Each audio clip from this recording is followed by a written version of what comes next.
What do you need for this are two tools. First is a trim tool like this or something similar, and a flat screwdriver. Let's start with the trim tool by removing the exterior plastic part that surrounds the radio, starting from here.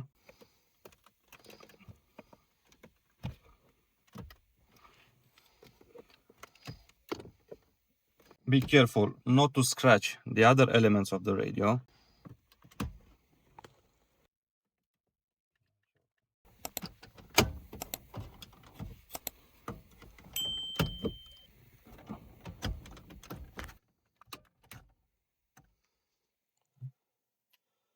It's a very easy process. Now the radio is held in place by 4 screws.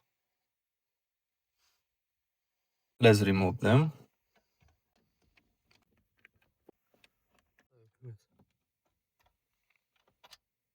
After removing the screws, you just have to pull out the radio.